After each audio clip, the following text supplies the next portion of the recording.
Hello, I'm Paul. This is Joe. Hi.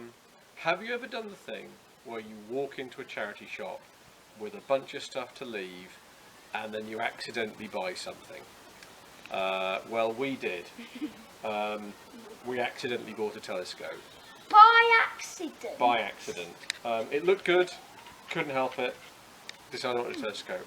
I think most kids like astronomy for a little bit when they're a kid. Their dad buys them a book about the planets and the stars. Anyone ever bought you a book about the planets and the stars, Joe? Yeah, we did. But never really had a good telescope, always had a cheap one. This was also cheap because it was in a charity shop.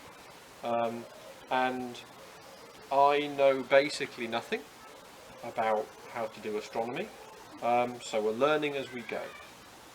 And we're going to see if we can see anything good.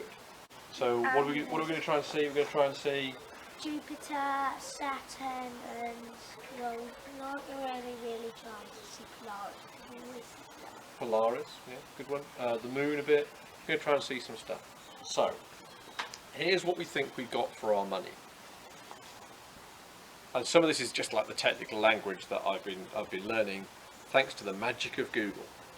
It's a Newtonian reflector, which means it works because it's got a mirror at the bottom and a hole in the front to let the light in. Turn it around so you can see it. Okay, let's get back on, Joe, thank you. Light comes in the front, bounces off the mirror at the back, comes out here. It came with an eyepiece, and it came with these ones on the tray down here as well. Different eyepieces, different magnifications. It also came with this, and as far as I can tell, this is the best thing we got for our money. It's an equatorial mount. We'll get into equatorial mounts another time, but this is going to make this really, really great to use, because it means we should be able to follow stars around the sky, which is good. Okay, on the top, this apparently is called a finder scope.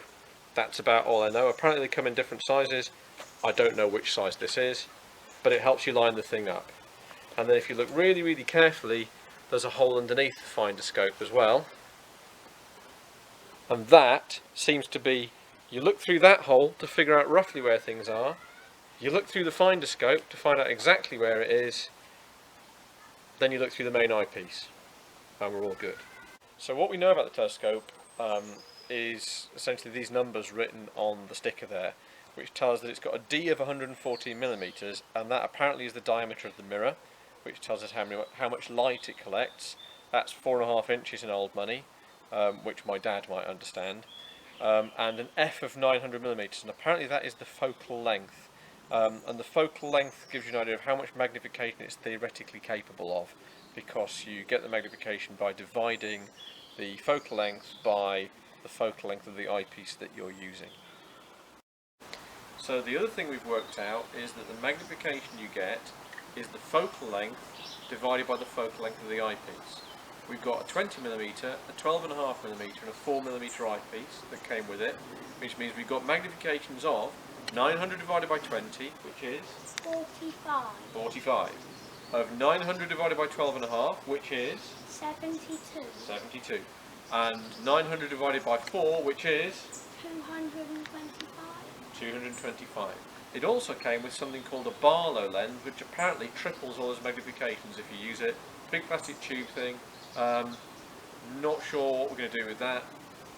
More stuff to work out. Joe, you've had a look. How big do you think the moon was through this, roughly? Well, I think we could see about a quarter of it. You could see about a quarter of the moon through this, with one of the eyepieces in. Which looks like this. That's it for now.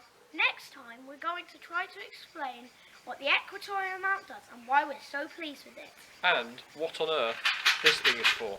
Do let us know if you've got any ideas. So goodbye from me. And goodbye from me.